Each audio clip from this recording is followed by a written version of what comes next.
Olá, sejam muito bem-vindos ao nosso Waycast com mais uma história inspiradora para poder te motivar a realizar, a ir para a ação e poder enxergar aqui na história de outra pessoa os passos que ela trilhou, quem sabe te gerar algum insight aí nesse momento que você está vivendo agora.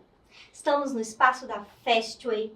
Aqui você pode trazer todo o seu trabalho de produção audiovisual, que é a sua parceira, para fazer os seus planos saírem do papel. Conte com a Fastway. Estamos hoje, então, recebendo aqui um querido Pablo Thiago, que ele é jornalista, repórter, apresentador, hoje na TV Alterosa, né, Pablo? E ele veio aqui para poder contar um pouquinho da sua história para a gente. Seja muito bem-vindo, Pablo. Kátia, muito obrigado pela oportunidade. Estou muito feliz estando com vocês aqui, embora você já havia me convidado. Enrolei um pouquinho, mas você sabe, né? O dia a dia da gente é tão corrido, né? Mas tardo, mas não falho. Exatamente. E por isso mesmo eu te agradeço muito e é uma honra poder te receber aqui. Eu sei o quanto a sua agenda é corrida e você vir aqui compartilhar o seu tempo e a sua história tem muito valor pra gente. É um prazer, é um prazer. Então já vamos aí saber dessa história. Pablo, quais as versões do Pablo tiveram que existir para poder você ser o Pablo de hoje? O que aconteceu aí na sua trajetória? Para chegar na TV hoje, minha trajetória Isso. até a TV Alterosa. Até a TV. Conta Nossa, pra gente. tem história demais, minha filha. Nossa Senhora. Engraçado que para chegar na TV, eu nunca pensei em estar na TV. Embora estudei para isso. Mas nunca imaginei que hoje poderia eu, talvez, apresentar um jornal a nível estadual. Sabe que outro dia eu estava até pensando sobre isso, conversando com um grupo de alunos, aprendizes da Asprom. Já trabalhei na Asprom, né? Aos 16 anos, é menor aprendiz que fala, né? E aí, contando para eles, eu falei assim, nossa senhora, hoje eu percebi que eu nunca pensei que poderia estar representando um povo, né? Apresentando em uma emissora de televisão para todo o estado de Minas Gerais. Porque eu vim parar no jornalismo, assim, estudei para isso, fiz pós-graduação em rádio e televisão, mas vir para a TV foi um acaso dos acasos. Eu lembro que eu fui convidado para fazer uma entrevista há muito tempo, olha, na Record. Aí eu fiquei meio sem graça, não tinha experiência em televisão, factual, jornalismo, ao vivo. Aí eu não fiz não. Aí passou, diz que cavalo arriado, quando passa, tem uma gíria aí, um ditado, Tem um né? ditado assim, né? E aí o cavalo arriado passou. Eu falei, nossa senhora, meu Deus, eu poderia ter pego essa oportunidade, ou tentado, não quer dizer que eu passaria na entrevista, né? Mas enfim, aí Deus colocou uma pessoa, o Rafael Martins, né, que hoje é deputado estadual até, falou, olha Pablo, eu preciso de um parceiro que fique 2 meses lá no meu lugar na TV Alterosa. Só isso que eu preciso. Eu falei, nossa, que vergonha que eu tenho. Tinha vergonha, porque eu não sabia, era desconhecido. E aí eu fui para ficar 2 meses no lugar do Rafael Martins. E não saí mais. Desde então, desde 2018, de fato eu ingressei no jornalismo factual. Factual sim, é notícia diária, ao vivo, uma rotina de jornalismo mesmo, graças a esse convite do deputado Rafael Martins, e também na condição da TV ter gostado do meu trabalho. E ali eu fiquei, eles gostaram, o Rafael voltou inclusive, que também é um excelente profissional, e aí, graças a Deus, eu estou na TV até hoje, e hoje eu tenho a oportunidade de apresento o programa Tá Na Hora, um programa novo na casa, o Álvaro Damião. Ele começa o programa, eu encerro o programa todos os dias na TV Alterosa, às 6h30. Fica a dica aí para quem consegue assistir televisão nessa correria do dia a dia. Também apresento o programa Saber Viver, a convite da Melissa Paula, fundadora do programa. Ela me convidou há 3 anos e desde então eu venho apresentando o programa com ela. E faço também o Jornalismo na Casa e outros programas. Então essa é um pouco da minha rotina atual. Mas claro, tem mais história aí para trás, aí, muita conversa para trás. É muito interessante, Pablo, porque é lógico que tudo é uma construção, né? Você não acordou um dia e, olha, vou ir para a TV. Não. Você foi construindo, plantando suas sementinhas para poder chegar até lá e estar preparado para aquela oportunidade. Verdade. Assumir aquilo. Engraçado, comunicador sempre fui.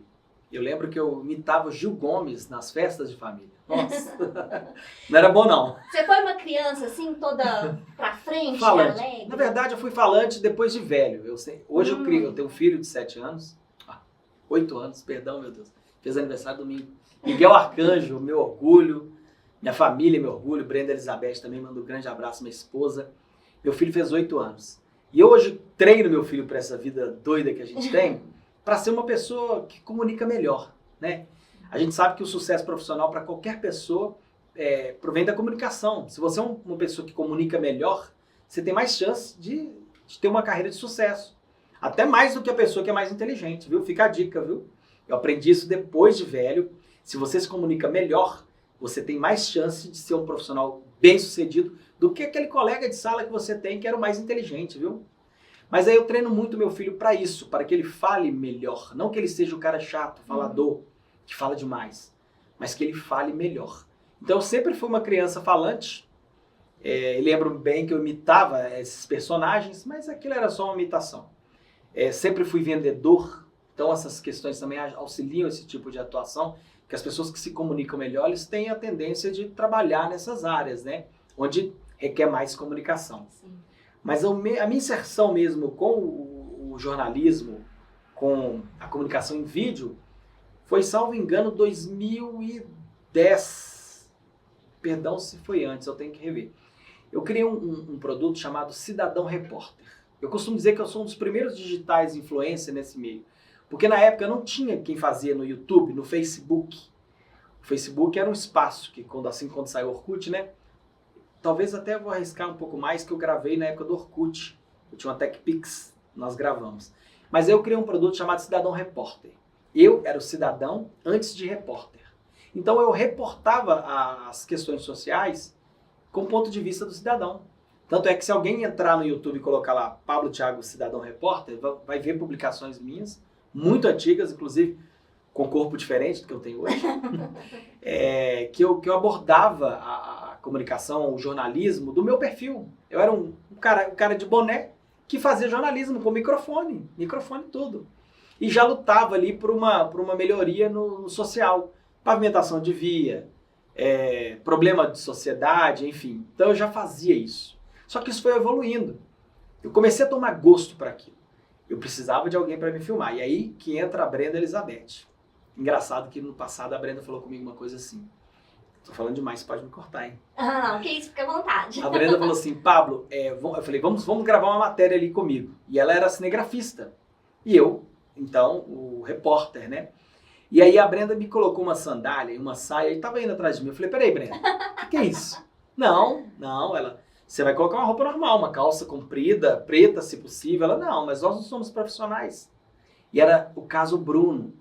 Estava tendo uma repercussão do caso do Bruno, daquela questão da Elisa Samúdio. Sim. E na época um parente do Bruno morava próximo, inclusive, da minha casa. E a Brenda queria ir do jeito dela. Eu falei, não, nós discutimos bastante, porque ela disse que nós não éramos profissionais. Mas eu já tinha um pensamento lá na frente. Eu já imitava como os profissionais faziam. Aí, graças a Deus, ela voltou atrás e colocou. E aí eu me preocupava com isso, só que foi evoluindo essa questão. E um belo dia, eu fui convidado a fazer uma aparição, uma entrevista em um programa de TV BH News, que hoje não está no ar mais, mas apresentado na época pelo Paulo Leite, que hoje ainda é um grande comunicador, leiloeiro, faz parte do grupo da 98 FM, né? E o Paulo Leite me chamou para essa entrevista, através do produtor, o João. Gente boníssima, o João. Mando um grande abraço para o João. É um parceiro e tanto. E aí eu fiz essa entrevista. Só que ao vivo, o Paulo Leite gostou da minha fala, gostou da conversa, gostou da minha história. Falou, aí Pablo, vamos trabalhar junto? Te convido a fazer parte do meu jornal aqui, ao vivo. Você recebeu um convite ao vivo para trabalhar. E era uma TV que pegava no canal 30 e poucos na época. Pouca gente assistia, mas era uma TV completa, pelo grupo da Virtual, do Marcílio. E aceitei, claro, nem perguntei quanto, como, nada. Desde então, comecei a fazer as reportagens por lá. Então eu tinha o compromisso de todos os dias levar o Cidadão Repórter, levar essa matéria até lá com a pauta livre. Era minha pauta, minha edição, ou tudo. Ou seja, eu saía de casa cedo. E nessa época era engraçado que eu havia saído do banco. Eu pedi baixa no banco, porque eu não queria mais trabalhar no banco. E cabelo meu... tinha mais cabelo, sabia? Eu tinha. É? E o banco ajudou a cair. E aí eu fui trabalhar lá, mas eu não perguntei quanto. E eu estava usando a estrutura de seguro-desemprego que eu tinha, a minha gasolina, e eu saía de manhã para procurar matéria, editava todo dia no Diamond, acho que eles tiraram até a tomada que tinha na praça de alimentação do Diamond. Então, se você for no shopping Diamond, na praça de alimentação, você não vai encontrar tomada. É culpa minha. Todos os dias eu editava lá. Abusado, né? Vou tirar essa tomada daqui. Eu comprava um crepe no Verde Mar, almoçava um crepe, editava a matéria e meu amigo chileno, que é um grande parceiro, que depois se ajuntou nesse processo, mas daqui a pouco eu falo dele, encontrava comigo lá. Mas aí eu editava a matéria lá e entregava todos os dias uma matéria pronta lá dessa TV. Foi uma grande oportunidade, foi um momento que eu pude praticar mais o jornalismo e foi através dessa prática que eu conheci o meu amigo chileno, que era o produtor de um programa na Band, da Polícia Civil. Me conhecendo, fazendo tudo sozinho, ele me chamou para trabalhar com ele. Então eu já fui, além da BH News, eu fui para o programa na Bandeirantes. E aí fui evoluindo. Então o programa fechado, da Polícia Civil, fui contratado, eu virei repórter desse programa. E aos poucos fui largando o projeto da BH News porque não era financeiramente bom. Uhum. Em resumo, não ganhava nada. Então assim, mas no início eu não discutia, não perguntei, eu vi a oportunidade. E é uma dica que eu dou para muita gente. Não há dinheiro que pague aquela oportunidade que eu tive. O caso de eu não ter saído de lá com o bolso cheio, significa nada. O que eu tive ali de oportunidade para errar, para treinar, para aprender, para me expor, para ter o crescimento interno, porque a gente se sente repórter. Por mais que você saiba fazer, esteja fazendo, ali eu já era um repórter.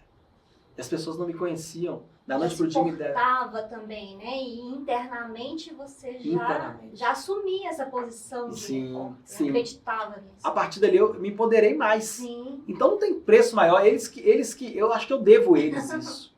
Então eu fico com muito orgulho. Trabalhei carnaval, fiz ao vivo no carnaval em toda Belo Horizonte. Tive essa oportunidade de fazer ao vivo. Conversei com várias pessoas de outros idiomas, arrisquei, arranhei, mas tive a oportunidade ao vivo. Então foi uma passagem sensacional. Tenho muito orgulho disso. Já na Bandeirantes, comecei a fazer um trabalho com a Polícia Civil, apresentado pelo Denilson Martins na época, que era o presidente do sindicato da Polícia Civil. Dali eu apresentei uma proposta para uma instituição da Polícia Militar de promover uma TV web, que foi acatada. Abrimos essa TV web na Polícia Militar, que ainda existe até hoje, que é o Centro Social dos Cabos Soldados, que eu mando um grande abraço ao presidente atual, Sargento Oliva. Ainda presto serviço para eles, estou com eles até hoje no grupo. Mas enfim, e aí foi evoluindo. De lá para lá começamos a abrir TV web para sindicatos, começamos a mostrar essas possibilidades, porque antigamente não tinha essas assessorias como uma TV dentro das unidades. Havia algumas, mas poucas. Eu e o chileno, que hoje é meu amigo, que ele é chileno mesmo, mora 35 anos no Brasil, que era o personagem, ele era o cinegrafista e o repórter. Então, dali nós criamos esse produto que era uma TV para cada instituição. Então, a sua instituição teria uma TV com um repórter profissional, uma edição profissional e conteúdo voltado para o seu interesse. E ali foi o sucesso.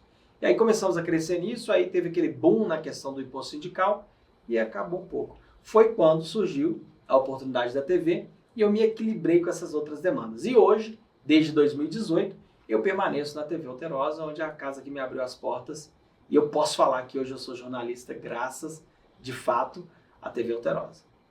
Muito bacana, Pablo. Bem resumida a história. Se você, assim, aproveitou muito bem todas as oportunidades. Sim. E já estava preparado para elas também. Sabe se falar uma coisa interessante? É o que eu falo para muitos jornalistas. A minha formação é publicidade e propaganda, tá? Eu tenho pós-graduação em rádio e televisão. Eu não sou jornalista de formação. O que hoje eu tenho prerrogativa de uso, que eu posso ser jornalista de acordo com essa normativa. Então hoje eu posso. E assim sou. Acredito que até consigo ter mais experiência de quem teve experiência na cadeira. Na minha época, na minha sala, eram assim, de todos que estavam lá, praticamente eu ou talvez mais um, estamos trabalhando com comunicação de fato. Então é sim uma oportunidade para você estar preparado. Os estudantes de hoje entram na universidade e já querem estar lá antes de ser alguma coisa. Eu falo para todo mundo, nossa, eles querem, o que eu vou fazer, onde eu vou mandar o currículo, eu quero trabalhar nessa área. Eu falei, mas não precisa. Seja você, crie seu personagem, vá para a internet. A internet é um campo que, olha o exemplo que nós temos aqui. Sim. A internet me levou para a televisão. Se eu ficasse esperando a televisão, uma oportunidade de televisão, dificilmente eu teria. Então ali na internet eu errei. Ali na internet eu aprendi. Foi o que aconteceu na BH News. Então a gente tem que errar enquanto a gente pode errar. Porque no primeiro dia que eu lembro, e hoje nós falamos sobre isso lá na redação, que eu fui fazer o teste para ir para a televisão TV Alterosa, a diretora chegou, me entregou uma folha, tá aqui a sua pauta. Eu sabia pauta da pós-graduação, que tem ali a pauta, o direcionamento, o foco, tudo bonitinho. Tá aqui a sua pauta, esse é o seu cinegrafista e bom trabalho. Beleza, peguei minha pauta, desci com o cinegrafista, não o conhecia também, cara fechada, Anderson Porto, um dos melhores cinegrafistas que eu conheço no planeta, um cara muito bom. Mora inclusive aqui perto do castelo. E desceu no carro, entramos no carro, ele calado, eu também calado, eu já estava em oração, porque pelo amor de Deus eu não sabia se ia dar certo, mas eu já fazia, mas eu não estava com a confiança, porque eu fui ali para conversar, eu fui ali para fazer um teste, eu não fui ali para já fazer uma pauta. A pauta era veículos abandonados no Sagrada Família, em Belo Horizonte, mas sobretudo o foco era no Sagrada Família.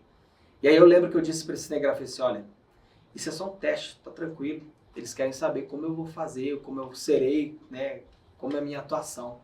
Ele virou pra mim e falou assim, não, meu camarada, eu lembro até hoje. Na televisão não tem essa de teste, não. O meu trabalho que eu tô fazendo aqui, ele vai pro ar. Eu não venho aqui pra fazer teste, não. Desnecessário. Tenho mágoas até hoje dele.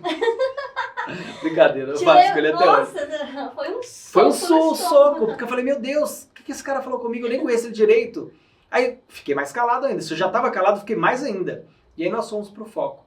Só que aquele me deu uma lição. Eu falei assim, então vai ser o melhor teste. Para ele não é teste, mas para mim vai ser o melhor teste da minha vida. E foi. Me joguei. Eu fui eu mesmo.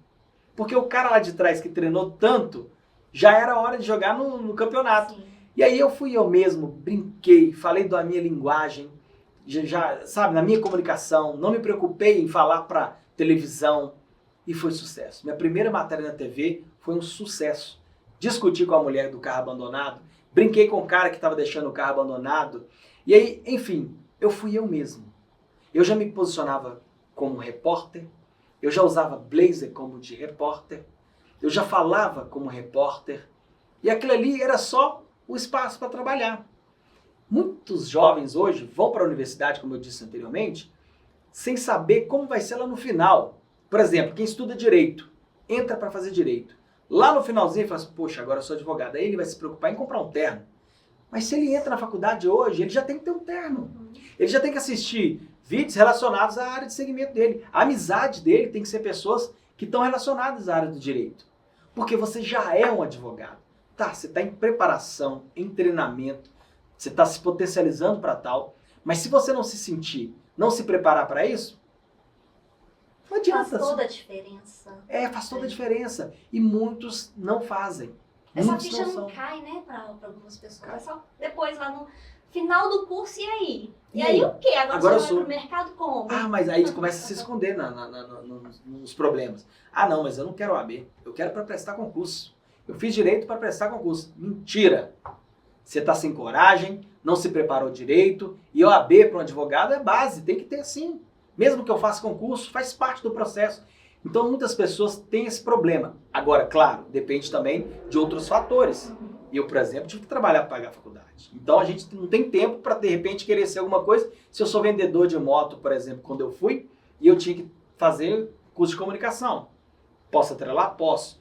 Mas se você tiver oportunidade, se comporte como tal, comece a estudar as pessoas do meio, comece a querer ser alguém, busque uma identidade, que isso tem resultado lá na frente, você já sai preparado, né? Diferente disso. Não, muito diferente, porque desde cedo você já incorporou isso e aceitou, internalizou que era isso e se posicionou ali como a pessoa como a qual você queria ser vista pelos outros. Sim. E isso faz muita diferença. Isso que faz você ganhar o jogo de fato, né, também. E muda tudo. Muda tudo. Foi quando a Brenda falou lá atrás, olha, nós não somos profissionais. Eu falei assim, tá, você não é, mas eu sou. Eu já me sinto profissional.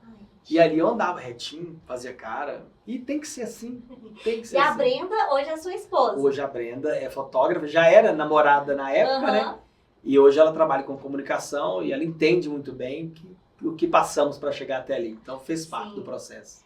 E essa situação aí também foi uma grande lição para ela, né? Sem dúvida, com certeza. Assim, olha, realmente ele tem toda a razão.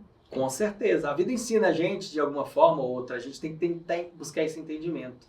né? Tem gente que põe desculpa nas coisas. Eu não vou citar nomes aqui, mas, por exemplo, na televisão, tem um determinado personagem. Se ele é substituído por aquela pessoa, vou dar um exemplo. Eu ocupei um espaço na TV que era por outra pessoa. Aí a pessoa me culpa por ocupar esse espaço, por exemplo. Se ela perder tempo me culpando porque eu ocupei aquele espaço, ela não aprende nunca. Porque ela tem que entender por que eu perdi aquele espaço, o que eu errei, aonde eu poderia ter melhorado para estar naquele espaço. Se essa pessoa foi para lá, por que ele está? O que ele fez? E é assim a vida. Sim. Tem gente que começa a pontuar, que olha, o outro me prejudicou, olha, por causa daquele personagem eu perdi meu emprego, ó, por causa daquela pessoa ali. Não, por que eu fiz, o que eu errei para que isso ocorresse? O erro está na gente. E se a gente não se policiar, não começar a perceber isso, nunca vai ter crescimento, sempre a culpa é do outro. O seu fracasso vai ser culpa do outro? Não. Então, assim, eu tenho isso comigo, aprendo muito, errei muito, perdi muitas oportunidades, mas busquei entender qual foi o meu problema. Tomei pernada? Tomei, mas porque eu errei. E assim é a vida, né? Sim, autorresponsabilidade total. E, inclusive, essa questão ela é tão séria, que enquanto a pessoa está ali só culpando o externo, né, do que acontece com ela continua sem entender nada. Isso, né? Isso. Não cresce. Não cresce, não tem jeito.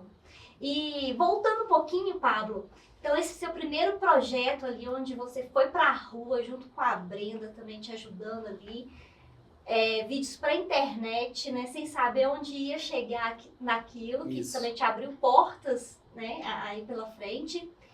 Mas o que te levou, o que te impulsionou a fazer isso? Igual você falou, você tinha acabado de sair de um emprego CLT, estava ali no seu seguro-desemprego e foi se arriscar nesse projeto, sem saber para onde ia levar, sem retorno financeiro naquele momento. Conta o que te impulsionou para poder fazer isso. Olha, o jornalismo, a comunicação, ela é uma porta, né, para a gente fazer muita coisa. A gente consegue alcançar outros espaços que se a gente não tiver essas portas, esses formatos. Quando eu comecei lá atrás para fazer comunicação de denúncia, era um sentimento que eu tinha, de poder fazer alguma coisa. Tanto é que eu chamo isso de um trabalho, um projeto social. Hoje eu coloco o projeto que nasceu lá atrás, como Cidadão Repórter, como um projeto social ligado à comunicação, que eu pude dar voz às pessoas e resolver o problema delas. Muitas vezes a TV, e é assim até hoje, a TV vai num problema que é o problema do povo, mas também um problema conveniente à instituição.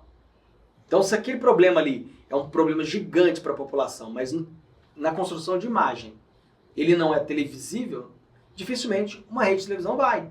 E é assim. E eu senti essa ausência. Então eu comecei a dar voz às pessoas que não eram ouvidas. A palavra, nem sei se eu falei certo agora. Não tinha espaço. Pronto. Não tinha espaço tá corrigido. De fala, né? Não tinha espaço de fala. Então essas pessoas não tinham espaço.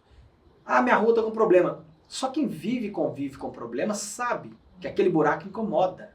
Que talvez não dá uma imagem, uma cratera. E ali eu comecei a dar pequenas vozes. E assim foi. E assim foi. E isso foi por questão de aspiração própria. Eu queria ajudar, eu queria fazer. E já era o Pablo querendo. A comunicação foi o poder que eu tinha.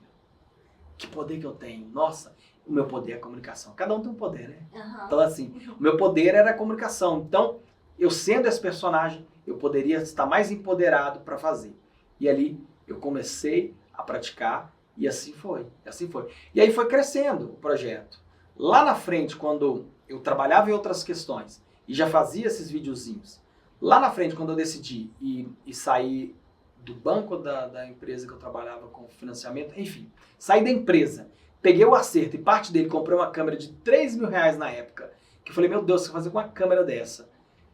Todo mundo me questionou.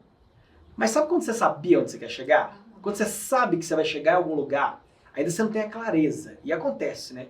Claro que é bom a gente procurar ter essa clareza, procurar entender, desenhar e projetar. Mas eu não tinha essa clareza, mas eu sabia que aquele era o caminho. E comprei a câmera.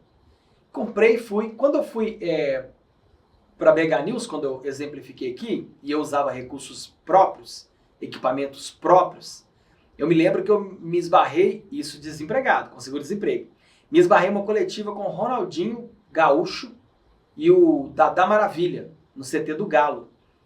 E todo mundo posicionou as câmeras e eu sozinho, com tripé, Na época era raro, tá? Cinegrafista, hoje é comum você ver um repórter que é cinegrafista, que é motorista, faz tudo. Mas naquela época não era comum, então eu estava sozinho com o microfone e a câmera. Posicionei a câmera no tripé, estiquei meu fio com o microfone, escrito Cidadão Repórter e coloquei lá. Só que o meu fio atrapalhou todo mundo, porque estava esticado e o povo me xingava, eu tinha que ficar lá na frente. Nossa, eu me senti mal demais. Mas você fez? Fiz com o que eu tinha.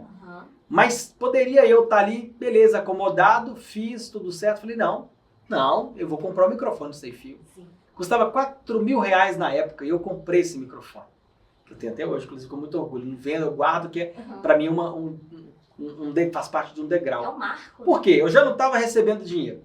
Eu tinha o dinheiro para comprar, mas porque, ou seja, eu acreditava que aquilo ali tudo ia dar certo. E aí eu investi, comprei o microfone, me empoderei ainda mais, que esse processo aí de crescimento próprio, né? E as outras externas, as outras entrevistas foram todas microfones sem fio. Então assim, voltando na câmera, quando eu saí e comprei, sem saber onde que ia chegar, eu acreditava que alguma coisa ia dar certo. Aí, tanto é que eu, para justificar a compra da câmera, comecei a criar alguns produtos de filmagens de festas. A Brenda, inclusive, era minha cinegrafista ainda. Então a Brenda se vestia com uma peruca colorida Chanel, um vestido. Eu colocava uma peruca colorida, terno e gravata, e entrevistava nas festas de 15 anos. Então o meu produto era entrevista de humor nas festas. Não era uma filmagem convencional. Eu ia para as festas, brincava com todo mundo. Eu era um produto de vídeo e animação do evento. Estava sendo o maior sucesso. Não, e inovando, né? Inovou com isso, inovou com o seu projeto social. Sim, sim. Né? Naquela época que ninguém fazia. Inovou ali na sua entrevista com o microfone com fio e você mesmo sendo seu cinegrafista e repórter. Isso. Sempre inovando. Isso é uma marca registrada aí. E não foi consequência do caminho que eu estava trilhando, que eu já sabia. E aí nas festas eu fazia esse produto e era muito legal. Ele só parou mesmo porque, engraçado, a Brenda chamava muita atenção. A Brenda é muito bonita. E aí ficava aquele negócio, que essa mulher tá filmando, era ela que tá falando e tal. E as pessoas cobravam da Brenda assim, e a Brenda não gosta. A Brenda não gosta dela nos bastidores, ela não gostava. E ali com os vestidos para chamar atenção, falou, Brenda, vamos ter que mudar esse personagem aí. Não tá dando certo, não. Não é porque tá roubando brilho, não. É porque tá inverso. A gente tem... E aí toda hora eu entrevistava o cara ia lá e elogiava minha mulher. Aí fazia uma piadinha, cantava, falando, esse negócio não tá dando certo. Aí foi esfriando, acho que eu fui desanimando também, sabe? Mas sempre tava a câmera do meu lado, eu sempre criava produtos, eu sempre desenvolvia algumas coisas. Outro dia eu entrevistei uma mulher, uma psicóloga, que é irmã de um grande amigo que eu fiquei, que é Natinho, eu conheço como Natinho, lá do bairro Lagoa, tem uma loja de games. E ela relembrou que eu nem lembrava. Eu fazia vídeos de propaganda para ele na loja dele. Eu nem lembrava com esse equipamento. Então, assim, eu estava sempre desenvolvendo coisas ligadas à área da comunicação. Sim, nunca ficou parado. Vídeo sempre. Mas uma coisa que me bloqueava muito nesse início do processo é que eu era um cara que usava muito boné. Então, eu estava sempre com um perfil que hoje dá certo, que o digital influencer hoje daria super certo. Mas naquela época, que não era comum, um cara aparecendo no vídeo de boné trazendo notícia, não dava. A estética não era essa. Tinha um rótulo, né? Tinha um rótulo ainda. Então, assim, hoje aceitável demais. O cara vai de qualquer jeito que ele é digital influencer. Mas naquela época eu estava me posicionando como um perfil X, tive dificuldade com isso. E eu não abria mão, eu era viciado, nem era carequinha na época não. Mas eu tinha esse perfil e isso também acho que prejudicou parte do meu processo de crescimento. Naquela época, eu poderia ter ganhado velocidade nisso. Mas isso me prendeu um pouco na pessoa que eu era. Tanto é que depois que eu fui ficando carequinha, eu trabalhei no banco, eu tive que tirar o boné, não teve jeito. Eu fui me soltando mais, fui tendo mais autoconfiança, por questão também de eu não ficar. Isso é uma outra parte da minha vida aí também. Então, mas foi uma trava Sim, que te impediu de avançar mais rápido. Então. Você sabe que nós temos isso, né? Cada um tem sua trava. E hoje, passando por tudo isso, eu percebo que se lá atrás eu tivesse esse entendimento, essa clareza, eu estava muito mais na frente. Entendeu? Sim. E isso acontece, a gente não percebe, a gente sabe dos nossos defeitos, mas aceita. Tem muita gente que fala assim, não, eu sou assim, não vou mudar não. Não, nunca diga isso. Exato. A gente tem que ter esse controle, esse molejo para entender, para se manter, porque a vida pede isso, né? Demais. E vamos aproveitar tá falando disso e trazer à tona aqui o autoconhecimento. A partir de quando você se despertou para essa questão de olhar mais para si e entender essas crenças, né, essas travas e começar a trabalhar isso? Pois quando eu comecei a trabalhar no banco, eu tinha que tirar o boné. Na época eu precisava de grana. Então eu trabalhava com comunicação, mas não estava dando. E aí eu ia com meu bonezinho dentro do carro, colocava o bonezinho do lado lá e trabalhava. Saía de lá, colocava o bonezinho de novo. E eu tinha uma franja danada aqui na frente. Uma franja? Tinha uma franja que vinha. Aqui já estava meio sem cabelo, aqui tinha uma franja. Que essa franja eu não abria mão dela de jeito nenhum. Eu ia no salão para cortar, o cabeleireiro, André Rezende, que eu mando grande, hoje é meu cabeleireiro até hoje, tá? Mas de sobrancelha. André Rezende é o que tem, né? Tem jeito. E eu já cortava, deixava essa franja mostrando que eu gostava muito dela. E todo mundo cortava. Eu trocava de cabeleireiro e tirava a franja. Eu falei, eu quero a minha franja. E aí eu comprei uma máquina no Shopping Oi. Falei, Brenda, você vai cortar meu cabelo agora. E manter a franja. Aí a Brenda começou a cortar. Só que quando eu brigava com a Brenda, ela não queria cortar meu cabelo, eu ficava refém. Ai, meu Deus do céu. Aí eu ficava daquele jeito. Mas aí, depois de um tempo, fui acostumando. E aí eu decidi um dia, enfim, raspar a cabeça. Falei, vou raspar a cabeça. E aí eu comecei a acostumar com isso, né? E aí, como você mesmo disse, a gente começa a ter uma autoconfiança. A gente começa a se ver de forma diferente. E aí despertou essa tranquilidade que eu tinha, né? Quem eu era, como eu poderia me posicionar, já não precisava mais. Hoje, por exemplo, eu uso ainda boné, no qual fiquei muitos anos escravo. Mas eu me sinto mal. Às vezes eu falei, gente, não tá legal. Porque antes era assim, isso estou falando da minha juventude, que eu cresci mesmo. Isso não tem nada ligado a eu ser careca, não. Isso era na época que eu tinha o costume de usar. Então, se alguém chegasse do meu lado assim, eu já ficava incomodado se ia puxar meu boné. Eu estudei uma escola que eu poderia ir de boné. E todos os dias eu estava lá de boné. Eu fiz a minha faculdade toda. No dia que eu só tirei o boné no dia. Eu não quis participar da colação, que era aquela formalização de festa, para não precisar ir sem boné. Você acredita nisso? Era muito sério. Era muito sério. Sofri muito. Eu não tirava de jeito nenhum. Nenhum dos meus colegas me viram sem boné durante todo o período do curso. Alguns se assustam na televisão hoje e me vê porque eles não esperavam, não conhecia. E eu tinha cabelo na época.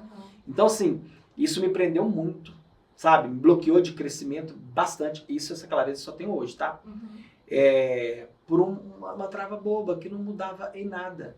Nada. Era só... não sei te dizer como que eu conseguiria despertar isso em mim na época. Mas o destino foi me mostrando a necessidade de não me portar, me posicionar daquela forma. Nossa, e foi libertador, então, né? Foi. Você acredita que eu não costumo falar sobre isso. Nunca acho que gravei sobre isso. Não sei se eu achei desnecessário, mas isso, como você falou dessa questão de despertar, me lembrou dessa pendência, esse bloqueio que eu tive. Tanto é que quando eu trabalhei no mercado de financiamento de motos, consórcio, financiamentos, eu era supervisor de vendas da empresa. E eu lembro que saía uma gerente, a dona da empresa chamava e falou, olha, Pablo, agora eu preciso que você treine a nova gerente, que era uma professora amiga dela. Saía outra, olha, Pablo, eu quero que você treine agora essa pessoa. Eu era supervisor que treinava os gerentes. Eu participava das reuniões. Depois eu percebi que eu só não era o gerente porque eu não tinha uma apresentação pessoal de gerente. Eu não passava a credibilidade de um gerente para o formato que a gente estava inserido. Mas eu era um cara já com quase pós-graduação na área de comunicação. Eu era um cara que tinha experiência, boa vontade, não tive problema algum com a instituição. Mas a minha imagem não era uma imagem boa para estar numa mesa de reunião. Isso não estou falando de discriminação, estou falando disso não. Não estava coerente ao ambiente corporativo. Exatamente. Mas aí nós vamos cair para o outro lado. Quando eu falei por que eu não sabia, porque eu me mantinha dessa forma, que hoje também é uma das clarezas que eu tenho, que é a questão da ambiência. Naquela época, o meio que eu estava inserido era aquilo. Aquele personagem que eu era, que tinha objetivos, sabia onde chegar, mas eu estava num ambiente que me mantinha daquela forma. Era uma lealdade inconsciente, de Isso. pertencimento. Fruto de um meio, talvez. Mas já com consciência de saber onde ia chegar. Já era um cara diferenciado. Tanto é que quando eu trabalhei no Carrefour, Aí eu vou voltar um pouco mais no meu passado, pode? Dá tempo ainda? Dá, né? Nó demais. Quando eu trabalhei no Carrefour, Grupo Carrefour, eu lembro que eu tinha feito 18 anos e a Asprom, no qual no início da nossa conversa eu falei que eu trabalhei, prorrogou meu contrato até 21, o que era comum de alguns profissionais que eram profissionais bons na época. Só que o Exército falou, olha, você vai pegar Exército. Então a Asprom me mandou embora. Na sequência o Exército me dispensou. Aí eu disse para minha mãe, olha, seguinte, eu fiz um concurso agora na prefeitura e passei. Em mais de 180 jovens, eu fui escolhido. Eu vou fazer curso de teatro pela prefeitura. E eu já fazia teatro na época, é uma área que eu nunca também não costumo falar. E eu estava vendendo consórcio autônomo na época. Só que minha mãe, com as crenças dela, com o pensamento dela, e claro, não vou nem dizer que é incompetência emocional, porque ela teve a criação e ela queria o melhor. E nós, pais, nós, quem é pai, tem esse mesmo pensamento, né?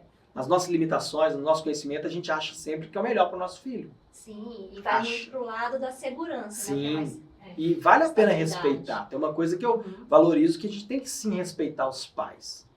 Tem que entender. Os pais precisam entender se aquilo ali de fato é o caminho. Mas, ponto, vamos voltar para lá. E aí eu disse, olha mãe, eu passei no concurso, tá ótimo, tô vendendo moto ali autônomo, vou trabalhar o dia que eu quiser, liberdade e tal. Ela, não, você vai fazer entrevista no Grupo Carrefour, que abriu um Champion no bairro na época. Falei, não mãe, eu passei no curso de teatro, você tá doida? Ela, não, você vai fazer entrevista no Carrefour, você vai trabalhar de carteira assinada.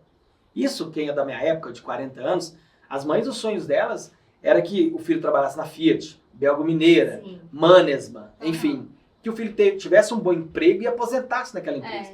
Esse era carreira nessas empresas. Né? Esse era o plano da geração boomer do passado. Então, era mesmo da minha mãe, que, enfim, respeito o posicionamento dela e respeitei tanto que eu fui fazer a entrevista. Aí, no dia da entrevista, eu falei pra moça assim, olha, moça, eu passei no concurso de teatro. Até faço umas vendas de moto aí. Se eu não passar aqui, não tem problema nenhum não, tá bom? Não tem problema, é só uma entrevista, né? Tudo bem? Ela, não, tudo bem e tal. Passei. Eu não queria ter passado, mas passei. E aí fui trabalhar, porque minha mãe disse que eu tinha que trabalhar lá. Mas continuei vendendo as motos. Tinha quantos anos nessa época? Uai, 18 anos. 18 para 19 que ia fazer, né? Enfim, loucura. Mas fui trabalhar. E não fez o teatro? E aí eu conversei com o professor de teatro que eu não ia poder continuar. E eu lembro que ele me disse uma frase legal demais. Falou assim, olha, fica tranquilo. Se a sua estrela tiver que brilhar, ela vai brilhar. Eu tô esperando brilhar ainda, tá? A careca, por enquanto é só a careca que tá brilhando. Brincadeira, eu acredito que já tá brilhando. Já tá brilhando há muito tempo. Eu brinquei aqui, mas é isso. Só de eu não saber onde eu queria chegar com clareza e hoje tá representando, pra mim é muita coisa. Mas volto pro passado. Aí foi. Entrei no Champion e aí comecei. Falei, tá bom, já que eu não vou ser o cara do teatro lá, eu vou ser o cara do teatro aqui. Então eu vou encenar e vou ser o meu personagem aqui é o melhor vendedor. E assim foi. E eu lembro que eu atendi os clientes brincando. E eu sempre fui do humor, né? Eu sempre gostei de piadinha. Claro que bom senso, né? E aí eu brincava com o cliente, passava as compras. Falei, olha, ele pediu para reforçar a compra. Olha, me dá 2 sacolas. Eu falei, não, que isso? A sacola veio da França, não arrebentou até agora. Daqui no bairro Tupi vai arrebentar. Aí o cliente passava, perguntava a diferença de galinha caipira. Enfim, eu brincava muito. E foi indo, virou sucesso. A minha fila era maior. Demorava mais, porque eu falava muito. Mas começou a ser sucesso. Todas as reuniões o gerente me elogiava e pedia a todo mundo que fosse igual a mim. Espontâneo. Eu conversava, eu brincava. Eu mal sentava no caixa. Hoje eu entro no supermercado e vejo o perfil dos operadores e não é culpa deles, tá? Não estou querendo colocar culpa. O operador de caixa hoje ganha muito mal, sempre ganhou mal, não é valorizado, é o principal ponto de uma loja. Ou seja, se o cliente entra na loja, não tem o produto que ele quer, é mal atendido no açougue, não gosta da loja, tá frio, tá ar-condicionado, ele vai desabafar no caixa. Sim. Então, quem sofre é o operador de caixa. Só que aí foi dando sucesso. Aí o gerente foi e falou assim, não, vou promover esse cara. Me promoveu a chefe de caixa. Nossa, o erro dele, né? Por que eu tô falando erro dele? Porque quando você tira um profissional do que ele é muito bom, é preferível você valorizar ele demais ali do que tirar naquele momento. Mas enfim, eu fui. Foi bom, gostei. As pessoas não me respeitavam. Os amigos que entraram comigo, eu tive muita dificuldade na época. Mas eu comecei, falei, gente, agora eu sou só um cara que abre e fecha a gaveta e digita senha. Não é isso que eu queria. Não era isso. Eu falei, sabe uma coisa? Tem microfone aqui que eu anuncio as placas. Eu falei, vou começar a anunciar o produto que está vendendo aqui na loja. Pedi o gerente. Ele foi e deixou. Eu comecei a fazer locução. Então eu atendi, abri os caixas, Voltava a fazer locução, que era o que eu gostava. Aí eu ia. Olha a promoção da melancia, não sei o que. Comecei a fazer voz de locutor. Era muito legal. E eu não sabia. Eu já era comunicador, mas eu comecei a me posicionar como locutor. E mais um treino na vida. E foi por acaso. Sim. Mas a coragem e a vontade que me levou. E aí comecei a anunciar. E eu lembro um dia, que foi até injusto comigo, mas foi iniciativa minha, de cheguei na padaria, se chama quebra, quando vai jogar fora na loja. Então, por exemplo, o pão de queijo venceu aqui, eles têm que jogar fora, guarda a embalagem para dar quebra. Mas o produto joga fora. Não dá para o funcionário, não dá para ninguém, por questão sanitária, enfim. Sim. Só que o produto ia vencer praticamente no outro dia. Falei, todos esses pães de queijo que eu vou sair pela loja vendendo. Aí colocaram no cesto grande, colocaram o carrinho. Eu saí pela loja vendendo, oferecendo no microfone, já pronto, pesadinho, quentinho na hora. O povo sentiu cheiro. Aí começou a vender. Claro que muitos comeram, não pagaram. Muitos, enfim, porque é loja de bairro, né, mais popular. Mas nós vendemos em 5 minutos, que a loja vendia em 6 meses. E era produto de quebra. Aquilo foi sensacional. E eu fiz porque eu queria vender, não sabia da consequência disso. O padeiro fez porque ele sabia que ia quebrar o produto e deu tudo certo. Só que eu folguei no outro dia e a revista na época, o Carrefour de São Paulo, foi lá, fez foto com o padeiro. Padeiro, parabéns. Poxa, era eu. Mas enfim, fiquei feliz porque deu certo. Que é uma foi iniciativa, mais uma vez, né? Foi mérito. E pra mim eu acho legal porque foi o meu poder, que eu vou voltar de novo no poder que eu tinha, que era de comunicação, e deu certo. E aí foi evoluindo as coisas. Só que tem uma coisa ruim nessa história. Pelo fato de eu me comunicar bem, eu gostar de aparecer, de falar, o gerente entendeu que eu era um produto de TV. Falou, ótimo, chamou a TV Carrefour, falou, quero que grava com ele aqui. Aí veio a TV Carrefour, Kátia. Todo mundo, câmera, estrutura, vamos gravar uma propaganda, esse cara aqui é o cara, todo mundo falava de mim. A primeira vez que você ia aparecer na TV? E eu não consegui. Eu não consegui gravar, eu tremia, eu não consegui. Como assim? Eles foram embora, eu não consegui.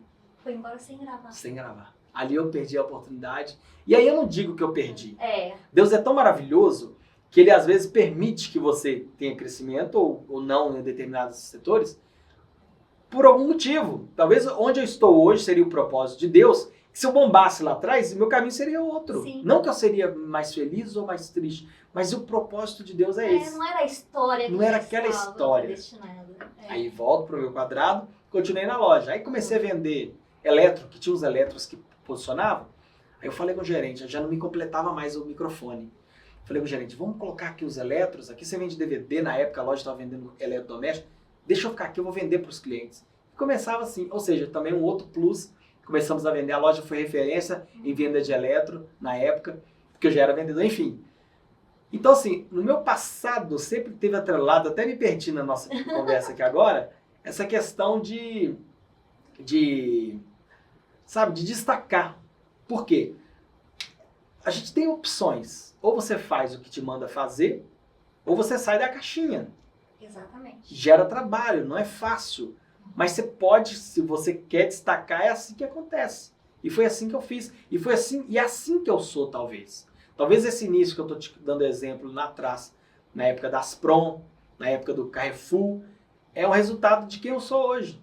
Que pega o que tem que fazer, mas não faz da forma que usualmente é feito. Se cai uma reportagem para me fazer aqui agora, tradicionalmente o repórter faz feijão com arroz.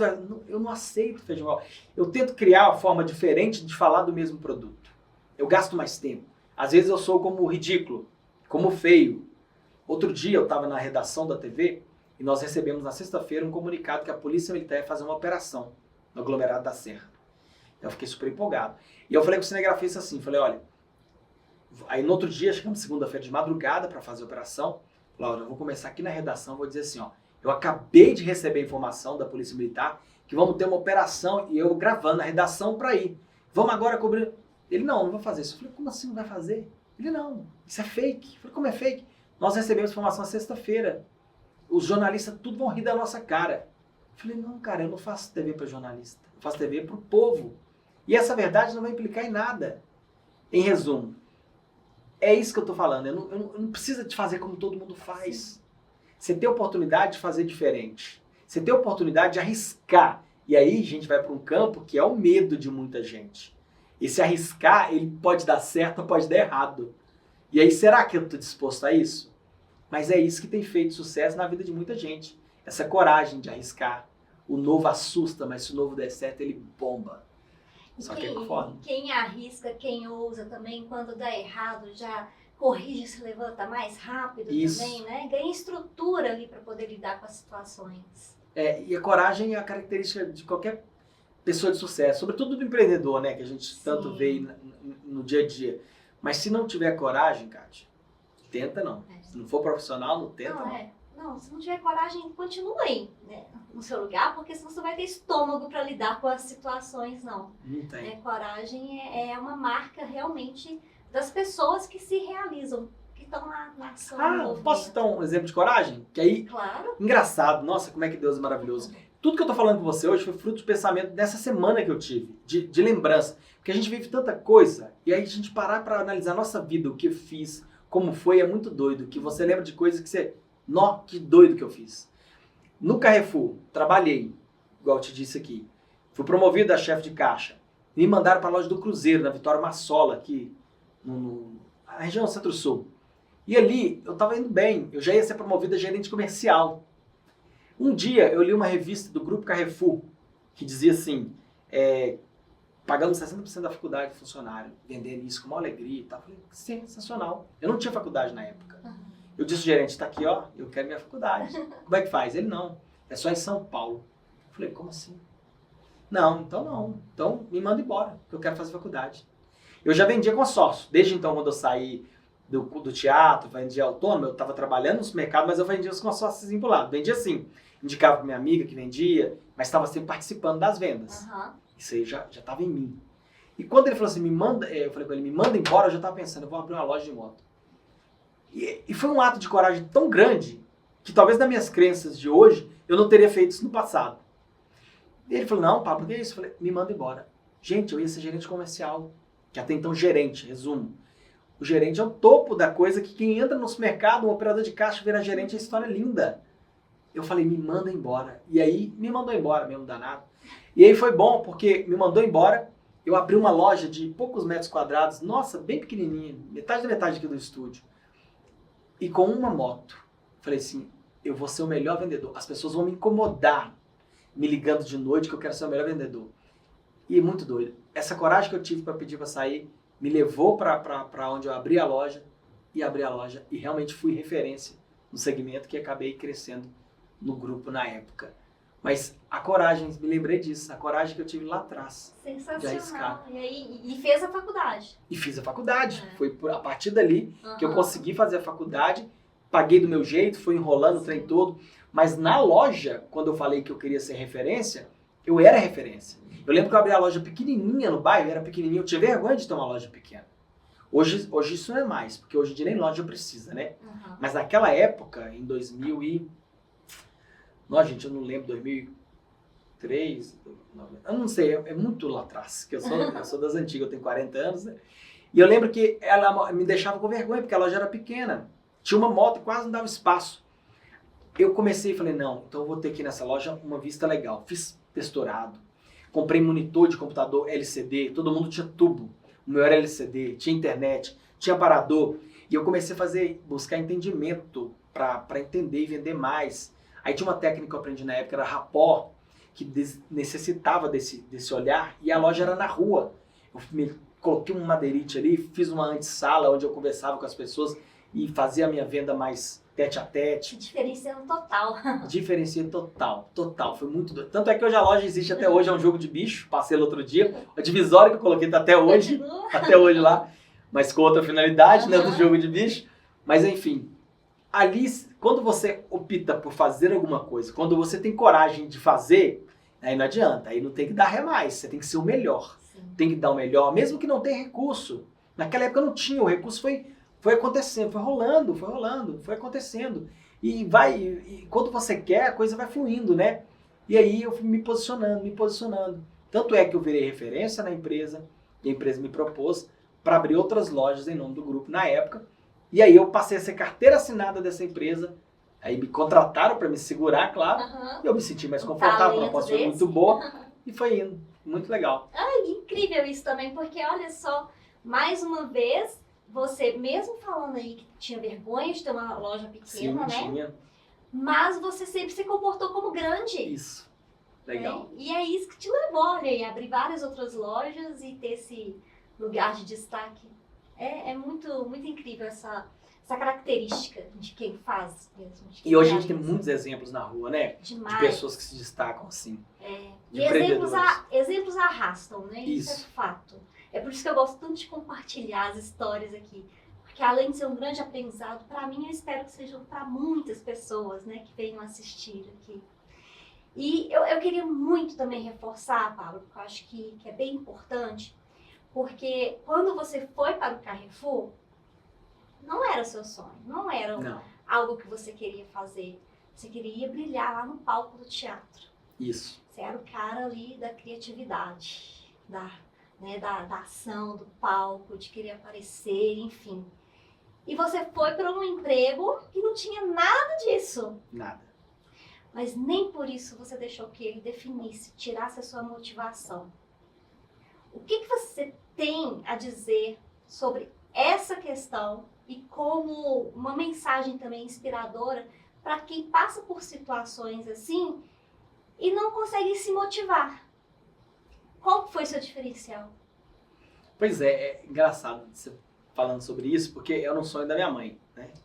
E aí eu fui pro Carrefour por questão de segurança dela, ela imaginou. Só que quando eu me vi lá, eu mantive. Eu acho que tudo tá ligado, Kátia, aonde você quer chegar. No fundo, eu já sabia que eu queria ser uma outra pessoa. No fundo, eu sabia que eu não queria ser aquele cara do caixa. Que eu teria que passar por aquele processo. Eu fico rindo, engraçado, eu ainda faço isso. Outro dia eu passei e vi um cara no carro, que é meu sonho, tá? E aí o cara bonito, um homem bonito até, assim, com toda tranquilidade, toda segurança, viu, Gabriel? Eu falo isso. E o cara bonitão no carro lá assim e tal. Eu olhei e comecei a rir. Mas eu tava rindo porque eu quero aquele carro. Uhum. E eu tava rindo que eu tava na minha moto e que eu vou ter aquele carro. E que eu entendo que aquele processo que eu tô passando em cima da moto é passageiro. Então eu tenho que curtir o máximo. Porque é o processo que eu vou crescer, que eu vou me preparar para eu ter condições de ter aquele carro. E assim a vida. Então lá atrás, talvez, que quando eu me posicionei daquela forma no Carrefour, é porque eu já sabia onde eu queria chegar. Eu fiz teatro, que eu te falei, o curso de teatro, mas eu já fazia teatro de escola, de teatro menores, mas já me apresentei em vários locais naquela época. Apresentei com teatro estudantil Francisco Nunes, Clara Nunes, Teatro da Praça, Assembleia. Eu contei piada dentro do teatro da Alterosa, da TV Alterosa, lotado. E ninguém riu. Ninguém riu. Eu conto isso com o maior orgulho. Sério. Eu conto isso com o maior orgulho da minha vida. Só minha turminha rindo da minha cara lá no cantinho. Você subiu lá no palco. Subi. Era um show só seu? Como Não, que era um festival e que perguntou quem queria fazer alguma coisa. Uhum. Bruno Mota, que hoje está em São Paulo, que coordenava esse festival, chamava Festim, Festival Estudantil. E algumas pessoas foram selecionadas, entre elas o Pablo. Uhum. E ali eu apresentei, e na época, aí eu te falo, a gente quer inovar. E a inovação ela vem, mas você tem que ter muita segurança. Não se falava em stand-up em BH, no Brasil talvez. Mas eu já vi isso nos filmes americanos. E eu lancei lá um stand-up. Aí, porque o stand-up você aponta para as pessoas, você faz referência. Eu chamei a mulher de siriema, a outra de paca, não sei. Eu fiz uma brincadeira que ninguém entendeu o meu objetivo. E era um stand-up. Uhum. Só que era diferente demais. Tanto é que o cara que ganhou na época, copiado do Joãozinho. Ah, Pô, Joãozinho. E eu perdi a bolsa de estudos, entendeu? você tava muito inovador pra ele. Mas era uma bolsa de estudos só mochila, tá? Ah, tá. Mas não deixa de ser uma bolsa de estudos. Mas aí o que aconteceu? Eu contei, tanto é que eu tenho um vídeo no meu Instagram, tem que achar ele depois, que eu entrei dentro desse mesmo teatro, local onde todo mundo riu de mim. Aliás, poderia ter rido, né? Só é tão mim. Mas que ninguém me valorizou, talvez, eu voltei. E aí voltei como repórter, voltei como outro perfil. Hoje, infelizmente, o Teatro Alterosa não tá ativo mais. A TV Alterosa vendeu o espaço, mas o local é mantido como patrimônio, né? E a Hotmart está no prédio, mantém a estrutura velada lá, mas ainda existe o espaço. Mas enfim, no que você me disse, eu já sabia, eu acho. Eu acho que eu já sabia onde eu queria chegar. Eu já tinha noção que aquilo ali para mim era uma etapa do meu processo de crescimento. E quando a gente sabe onde a gente quer chegar, tudo que for fazendo ali, a gente sabe que é processo. Sim. A gente não vai ligar, não vai desmotivar, não vai esmorecer. Pelo contrário, a gente vai curtir o processo e fazer o melhor. Por isso é importante saber onde quer chegar. Porque assim, se eu quero chegar ali no bairro X, no centro, então eu pego o meu carro e vou virar. Tá interditado aqui? Eu viro para cá. Aqui não passa carro, eu dou ré, vou para cá. É assim que faz. Agora, quando você não sabe onde você quer chegar, você fica dando em círculos.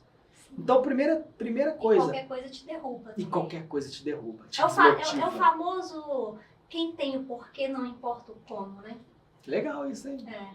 Quem tem o porquê não importa o como. Quem tem um porquê não importa como. Ah, legal, vou anotar essa depois aí. E é isso mesmo. Então, eu resumo, embora não tinha essa clareza no passado, que também tem vários fatores envolvidos. Eu sempre tive uma energia diferente. Eu sempre vibrei uma energia diferente.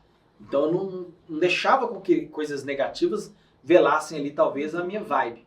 E eu acho que isso conta também. Nossa, demais, porque, por exemplo, isso que você falou de ninguém ter rido da sua piada num teatro cheio. Aquilo ali poderia ter sido uma... Bloqueio, um fracasso. Da sua vida. Fracasso. Você não estaria apresentando o jornal hoje. Uhum. E Foi várias mesmo. outras situações também que você já deve ter enfrentado ao longo da sua vida que poderia ter sido ali um bloqueio. Sim, a vida da gente é feita disso. Foi o que nós falamos agora há pouco. Eu poderia julgar aquelas pessoas e dizer assim, olha, ninguém está acostumado a stand-up. Pô, o cara Joãozinho, não, tá errado. Roubaram o resultado, não é isso? Mas para que eu vou ficar justificando? Eu errei na minha escolha, para não entender que aquele público não estava preparado para tamanha tecnologia que era stand-up. Entende? Então, assim, o erro são os nossos erros, as escolhas são nossas. Então, se deu certo, a culpa é minha. Se deu errado, também. Então, eu acho, respondendo a sua pergunta, eu atribuo a isso. Se a pessoa souber, se ela não souber, ela procura saber. Pronto. Saiba onde você quer chegar. Eu falo isso muito para jovem, adolescente, principalmente de pessoas de baixa renda. Por quê? Ambiência é tudo, nós falamos aqui, né? Às vezes ele tem um pai e uma mãe que ensinou diversos valores, que trabalham duro, mas não deu base para ele escolher o que ele quer na vida. Hoje não se pergunta mais para o filho e para a filha o que quer ser quando crescer. É raro você ouvir isso. Na minha época, talvez na sua, não sei. Também. Se você é das antigas, eu ou sou 42. Então você é da mesma época. Então você assistiu Chacrinha, talvez eu não. Mas enfim, não se pergunta mais para o filho e para a filha o que você quer ser quando crescer. Isso pode ser uma pergunta simples, mas isso é um direcionamento. Eu pergunto todos os dias para o meu filho. Meu filho outro dia queria ser lixeiro. Eu falei, sensacional, mas pera lá. Você já ouviu falar que aqui tem a parte disso. Você pode ser um grande construtor de uma empresa de reciclagem. Ou seja, você dá a condição também dele ampliar, mas você não vai bloquear. Exatamente. Entende? Então, assim, eu acho que a base é essa. E os jovens de hoje não sabem aonde quer chegar. Muitos querem formar o segundo grau, comprar seu iPhone e tudo certo. Ou financiar sua moto, colocar descarga com barulho, que eu falo isso que é o grupo de baixa renda. E aquele é o objetivo deles. E não deixa de estar certo, não. Porque o ambiente deles, a vivência deles, ensinou daquela forma. E aquilo é um sucesso, não deixa de ser um sucesso. Se ele cresceu, comprou o iPhone, tem que ter a moto do ano, e tem o carro do ano, e está pagando a prestação direitinho. Só que nós podemos mais. E ali, esse jovem tem que entender se ele quer ser médico. Engraçado, eu vou colocar um exemplo aqui, mandar um grande abraço para o meu amigo Jardel Jacob, que hoje tem um salão de beleza no bairro Cidade Nova. Muito legal a história dele. Um dia, assim, se você tiver a oportunidade de ouvir a história desse menino, vocês vão rir. Ele parece muito com o Davi, do Big Brother, que ganhou o Big Brother agora. Ele parece muito com esse moço. E assim, e as pessoas param na rua. E a história dele é parecida. Ele queria ser médico. Só que a família dele não tinha uma base de instrução. Todos riram dele. Ele pegou e foi para o Hospital das Clínicas. Falou, olha, tudo bem, eu quero ser médico. E aí? Então ele não sabia nem por onde começar. Eu falo isso, e é muito engraçado, que ele foi buscando esses caminhos, mas não sabia nem onde. Mas o coração dele queria ir para algum lugar. Mas ele não tinha estrutura de direcionamento. Não é culpa dos pais. Nunca é culpa dos pais, sabe? Assim, com todo respeito, claro que tem gente má, gente ruim nessa vida. Mas a grande maioria das vezes não é culpa dos pais. Eles querem o melhor. Eles também falam, pô, meu filho, minha mãe, que teatro. Poxa, eu podia ser um novo Tony Ramos da TV brasileira, com menos pelos, né? Mas enfim, aí no caso do Jardel, ele fez esses caminhos. Eu não sei como que ninguém riu da sua piada, porque... Eu tô tentando me controlar aqui, tá? E aí o Jardel seguiu esses caminhos E foi encontrando porta fechada. Ele queria ser médico, daí a pouco ele mudou. Eu quero ser piloto, mecânico de aeronave. Naquela época não tinha escola. E da mesma forma foi se frustrando. E a família ria. Ele conta que a mãe ria, o pai ria, todo mundo. Em resumo, ele encontrou uma mulher que disse assim: tô vendo que você quer ser mecânico de aeronave, por que você não faz um curso de cabeleireiro? Manda um abraço a todos os cabeleireiros, que eu acho sensacional, uma profissão sensacional. Tenho amigos muito bem sucedidos na área. Uhum. Não é problema em ser cabeleireiro, mas é totalmente diferente do que ele queria ser. Sim. Entende? Em resumo, ele não foi, fez o curso, é um excelente cabeleireiro, excelente, e conseguiu ter um salão no Cidade Nova, na região nobre. É o Salão Asterix, um salão muito bom. Meu filho só corta lá. É o ticket médio bacana, bem acima dos outros. Enfim, eu vejo isso também como um aprendizado incrível, mas ele conta rindo. E é isso, é fruto do que ele cresceu, é fruto, a base familiar conta muito. Por isso que hoje você tem a oportunidade de colocar seu filho na escola particular, coloque, porque é uma outra base. O ensino, a educação é em casa, mas a base de ambiência muda tudo. Sim. Então, em resumo, Isso é muito saiba forte. onde quer chegar. Ponto. O resto é só etapa. Vai sofrer, vai chorar, mas faz parte do processo. Isso. Passe pelo processo, né, com consciência e curta, né, os desafios, os momentos, porque tudo faz parte da construção. Uhum. Isso é fantástico. Nossa, eu adorei que cada pedaço da sua história. Rapidinho aqui, né, porque eu sei que seu tempo também tá escasso, Pablo, mas Tá tranquilo, o papo tá bom. a gente vai ter que fazer mais vezes É isso verdade. daqui, viu? Falei muito. Tem muita coisa que eu queria saber ainda sobre você e talvez não dê tempo de perguntar. Mas eu queria que você colocasse aqui a sua visão de alguns pilares da família e o espiritual também. Porque eu sei que você tem um filho, né? Tem toda essa preocupação com a criação e do homem que ele vai se tornar. E também como que entra a espiritualidade aí dentro da vida do Pablo. Olha, eu sempre fui, uma das bases que a minha mãe me deu, além de me obrigar a trabalhar registrado, é a espiritualidade mesmo, a fé católica. Eu cresci num berço católico, sempre fui católico, acredito em Deus demais, tenho muita fé em Nossa Senhora. Então essa é a minha base religiosa, dentro da igreja mesmo. Tanto é que hoje eu participo da pastoral de comunicação, minha esposa Brenda agora está participando da pastoral do dízimo. Na pandemia foi um dos momentos mais fortes na minha vida, que todos os dias eu estava na igreja, foi tudo via internet, então eu era responsável por estar fazendo toda aquela transmissão. Muitas pessoas tiveram acesso espiritual através desse canal e foi uma bênção incrível, eu tive essa oportunidade. Deus me permitiu ter esse dom, ter esse equipamento, ter essa estrutura para isso. Eu fui mais do que o padre. O padre descansava, eu não ia. Então, assim, para mim, religião é uma questão, cada um tem a sua, mas a fé, ela é importante. A minha crença em Deus me mantém vivo e me mantém quem eu sou. Inclusive, hoje, eu postei no Instagram uma questão bem bacana que me tocou espiritualmente, sobre a questão de oração. Passa o tempo da gente, a correria do dia a dia, tem dia que você dorme e você não faz nem oração. Acontece. Quem falar que não, tá mentindo. Mas eu tenho me policiado quanto a isso. Aí comecei a fazer mais oração. E na cabeça de muita gente, oração é agradecer a Deus, ser grato a tudo. E claro, a gente faz um pedidinho ou outro, né? Tem que fazer aquele pedidinho. Mas isso não basta. E aí eu comecei a entender que a melhor ação do dia é você, talvez, praticar um dos maiores mandamentos que Deus nos deu, que é o amor ao próximo. E às vezes, se eu não rezar, que na minha igreja fala rezar, se eu não rezar um Pai Nosso, se eu não agradecer a Deus, se eu não fizer aquele rito que eu estou acostumado, e no decorrer do dia a dia, eu ouvir uma pessoa doente, eu ajudar uma pessoa que está com fome, eu fazer um certo tipo de doação, é uma oração mais forte e poderosa de todas. E aí eu coloquei essa reflexão hoje no Instagram, dizendo isso, que se eu puder praticar o amor ao próximo, que seja ouvindo o idoso, que seja ligando para sua mãe, que às vezes você não liga para a própria mãe na correria do dia a dia, demonstração de afeto pelo outro, ajudar uma pessoa que acabou a gasolina e empurrar o carro, não tem oração mais forte do que essa. Deus vai ficar muito mais grato do que você sentar na beira de sua cama e fazer uma oração do Pai Nosso, que você já decorou, inclusive. Então, sim, a espiritualidade para mim é isso. É você praticar o que Deus nos ensinou na vida como um todo. Se você trabalha, seu trabalho, como o meu, tem o poder de transformar a vida de alguém para o bem, foi que no passado eu fiz e que eu faço. Isso para mim é maravilhoso. Eu entro em cada casa. Ontem mesmo eu fiz uma reportagem em Ribeirão das Neves mostrando o trajeto de uma mulher saindo de casa de ônibus até o local de trabalho no bairro Buritis. Ela gasta 2 horas para ir, 2 para voltar. Essa mulher passa 4 horas por dia dentro do ônibus. Trabalha cerca de 6 horas. Ela chega em casa, janta e dorme.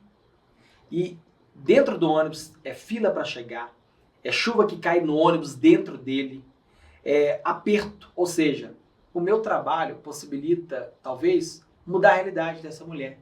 Aumentar uma linha no ônibus já muda a vida dessas pessoas. Então, eu acho que é isso. Viver em Cristo, trazer Deus para a vida, é poder fazer o que você faz para ser canal de bênção na vida das pessoas. E aí, família é a base de tudo isso. Hoje eu tenho um filho chamado Miguel Arcanjo, fruto de uma experiência com Deus que eu tive, o nome dele, né? Uma experiência que eu tive, tanto é que hoje ele é chamado de Miguel Arcanjo. Eu estava numa Santa Missa de São Miguel Arcanjo, e a Brenda disse, olha Pablo, se eu tiver um filho vai chamar Miguel. Eu falei, não, vai chamar Miguel Arcanjo, porque é o Arcanjo Miguel. E a Brenda já estava grávida de 5 meses. Então, se você tem ideia, ela não sabia, a gente não sabia. Nossa. 5 meses. Então, hoje, meu grande amor é meu filho, a minha esposa também, sem dúvida, é uma pessoa que está comigo em tudo, Parceira. que me apoia nessas loucuras todas, está sempre comigo, que passa os colarinhos da minha camisa, quando eu peço sempre. E estendendo a isso, a mãe, a irmão, nós somos muito unidos lá em casa. Você sabe muito bem que eu perdi uma irmã em 2013, com 32 anos. Nos deixou uma filha que mora com a minha mãe, hoje com 19. Então, assim, procuro estar sempre com a minha família. Sempre no sábado almoçar com a minha mãe. Sempre estar ali próximo. E é legal na minha família o seguinte, a gente briga para ver quem vai pagar a conta. E isso não é questão de ter financeiro bom, não. É questão de ver que um valoriza o outro. Sim. Então, assim, aí eu vejo a qualidade e o sucesso no amor em família. O sucesso que a gente tem na questão da união familiar. Então, família é a base, Deus é tudo. O que mais que você perguntou? Eram esses Era dois isso, né? pilares mesmo. Tá tudo atrelado. É, tudo atrelado. E você falou lindamente. Obrigado. E é tudo mesmo, né? Deus é nosso centro, família é nossa base. E sem isso, né, sem essa harmonia, dificilmente tem sucesso em alguma coisa. Aí, deixa eu estender aqui para não esquecer também, tem que falar do meu irmão, né? Fala. Meu irmão, grande parceiro, nossa, nós nunca brigamos na vida, sempre tivemos uma amizade sensacional e hoje ele é o meu melhor amigo, uma pessoa que eu confio assim, de olho fechado e tá sempre me apoiando nos projetos. Engraçado, ele me contou outro dia que ele me assiste todos os dias, né? E quando eu tô ao vivo, todos os dias ele fica assim, não erra não, não erra não, não erra. Ele assiste ao vivo com medo de eu errar. Então você vê que é uma pessoa que tá sempre torcendo pro Sim. nosso bem e é isso. Então não podia falar de família sem lembrar do meu irmão. Com certeza. Parabéns por uma família tão linda, Obrigado. né? E que apoia também. Isso é muito importante. Isso, verdade. Apoia mesmo. Pra gente finalizar aqui com chave de ouro, Pablo, fala aqui para quem está nos ouvindo, nos assistindo, deixa a sua mensagem de inspiração para aquela pessoa enfrentar qualquer dificuldade e com esse pensamento lá na frente, onde ele quer chegar. Motiva essas pessoas a fazerem isso. Está no roteiro não, hein? Olha, o que eu posso falar, Kátia, para quem nos assiste, para quem acompanha o seu trabalho, que eu quero deixar registrado aqui a gratidão por você não ter desistido de mim, Jamais. por ter me trazido aqui. Para mim é uma oportunidade tão grande de estar aqui podendo falar para você. Estar do outro lado aqui sendo entrevistado, você não sabe qual é a vergonha que eu tô aqui, ó. Eu fico. A pessoa pode achar, ó, jornalista, faz ao vivo, mas é muito diferente quando você está aqui. Abrindo um pouco da minha vida também. Falei coisas aqui que eu nunca falei, então isso tudo para mim é parte de um processo de evolução. Obrigado, gratidão pela oportunidade.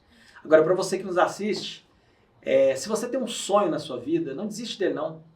Transforma esse sonho em meta. Muda talvez esse nome, porque quando você chama de sonho, ele fica muito lá no jogo da Mega Sena, na nuvem. Coloque isso como meta, porque humanamente todo mundo é capaz. Humanamente eu posso, você pode, todos nós podemos. Passe a executar essa meta e saiba onde você quer chegar. A partir daí, joga nas mãos de Deus e só vai, que o resto está no controle. Muito bom, muito obrigada, Pablo. Obrigado. Foi maravilhoso, tá? Agradeço E, mais. nossa, eu já quero mais. Eu quero ocupar algum espaço aí na sua agenda outra vez, porque Show tinha de mais bola. coisas pra gente falar. Nossa, nem fala. Te agradeço imensamente, tá? Por compartilhar seu tempo aqui conosco, realmente. E foi muito agregador. E pelo apoio que você está dando aqui ao meu projeto também. Ah, que é isso, para mim é uma gratidão imensa e uma oportunidade incrível. Obrigado. E um abraço ao meu Gleison, Gabriel, da Festival, são parceiros também, Demais, né? Que a gente já faz alguns trabalhos juntos e é uma honra também poder estar participando com ele nesses trabalhos. Obrigada. Gente, espero que tenham gostado e que tenham tirado vários insights aqui dessa conversa, que foi incrível. Compartilhe com os amigos, com a sua família, tá? Ajuda a esse conteúdo a chegar ao máximo de pessoas possíveis, porque alguém em algum lugar precisa ouvir essa história e ser ali picado para poder se movimentar, ir para a ação, se realizar. Muito obrigada e até a próxima!